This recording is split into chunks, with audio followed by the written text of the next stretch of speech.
kumzuia mwenza ambaye yeye hajafungwa kukosa haki ya kuonana na mwenza wake gerezani kwa faragha ile ya unyumba.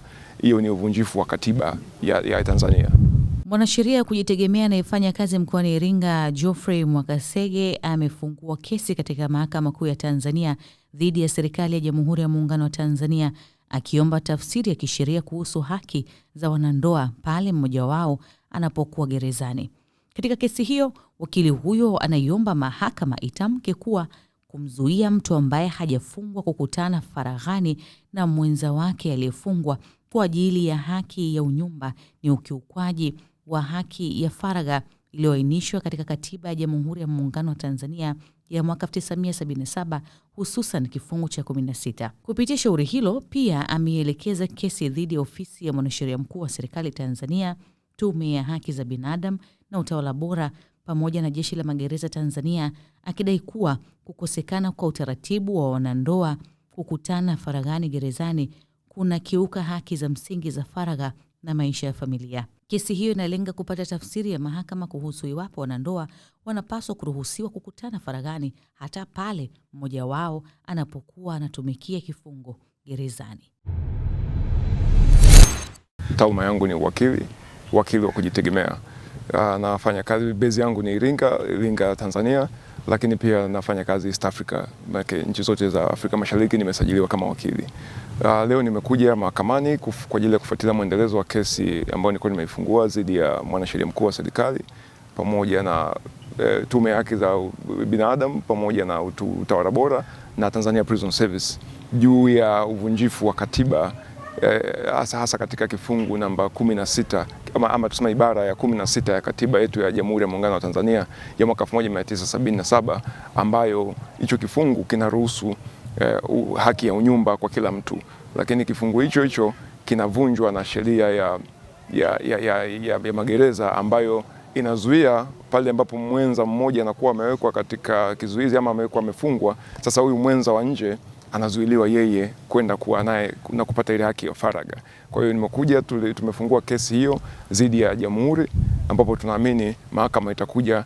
Tumeomba mahakama ionyeshe kwamba kumzuia mwenza ambaye yeye hajafungwa kukosa haki ya kuonana na mwenza wake gerezani kwa faragha ile ya unyumba, hiyo ni uvunjifu wa katiba ya Tanzania. Kesi tulikuwa tumeshafungua, nimeshaifungua, na upande wa Mwanasheria Mkuu wa Serikali ameshatoa majibu yake, lakini katika majibu yake pia ameweka mapingamizi ya awali, ambapo sasa mahakama imepanga tarehe 24 mwezi wa 3 tuje kwa ajili ya kusikiliza mapingamizi ya awali ambayo yamewekwa na Mwanasheria Mkuu wa Serikali, akisema kwamba mimi sijaonyesha ni namna gani mimi binafsi nimeathirika na uvunjifu wa hicho kifungu kinachozuia wenza kuwa na faragha wanapokuwa mmoja wa wenza amefungwa kupata haki ya unyumba pale gerezani ama kwa sehemu yoyote ile.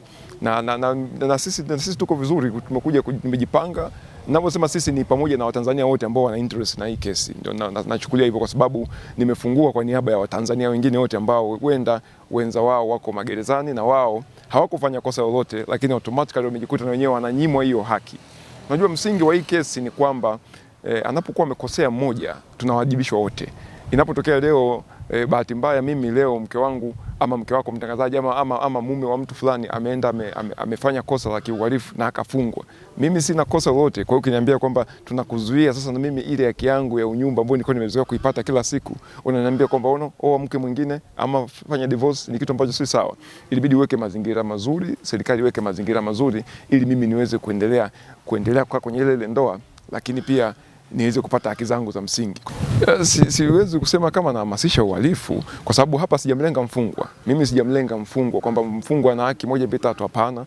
Ninachosema ni haki ya yule ambaye si mfungwa. Yeye hana kosa. Kwa hiyo si vizuri yeye akawajibishwa kwa kosa ambalo si la kwake. Ndio msingi ulivyokuwa hivyo.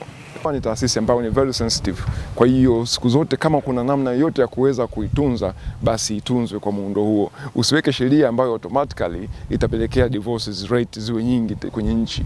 Na hii si mara yangu ya kwanza mimi kufungua mashauri ya muundo huu kuhamasisha haki. Nishafungua shauri hapo nyuma la kutetea mawakili wenzangu kuhusu kufanya matangazo ya biashara yao ambao ulifunguliwa Mahakama Kuu, lakini pia katika shauri hili nimefungua pia kwa sababu naona kuna haki fulani zinavunjwa ambazo sidhani kama walioko bungeni wanaweza wakanisemea kama ambavyo mimi nilikuwa nimefikiri. Kwa hiyo kwa sababu tumewaagiza bungeni, tunawapa pia material kwamba bwana, na hiki kinaweza kurekebishwa na hiki kinaweza kurekebishwa, kwa sababu ni kazi yangu mimi mwanasheria, kwa hiyo nafahamu naona gaps nyingi kwenye sheria ziko wapi. Kwa hiyo ndio tunajaribisha kuwakumbusha kwa muundo huo cho sheria, alafu baadaye nchi inaweka sasa utaratibu kwamba okay, hii visitation itafanyika kwa muundo gani, kwa sababu mpaka sasa hizi hawajasema kwa nini visitation haipo. Kama issue ni miundombinu, kuna baadhi ya taasisi ambazo ziko tayari kuchangia hiyo miundombinu na ujenzi. Kama issue ni usalama, maana yake tutaweka kama ni sheria hii inazuia usalama 1 2 3. Kwa hiyo tutaangalia mazingira, ndio maana ya tunasema ni mchakato wa mabadiliko. Miaka ya zamani tulisema kwamba haitawezekana kufaili kesi mtandaoni, lakini siku hizi tunafaili kesi mtandaoni na tunasikiza kesi mtandaoni. Watu walisema hatutaweza kuwa na NIDA nchi nzima, lakini sasa watu wana NIDA, tunatambulika kwa NIDA. Kwa hiyo ni ka process ambako kanaleta mabadiliko taratibu, lakini nafikiri katika mabadiliko kuna hayo vitu vya kuongeza.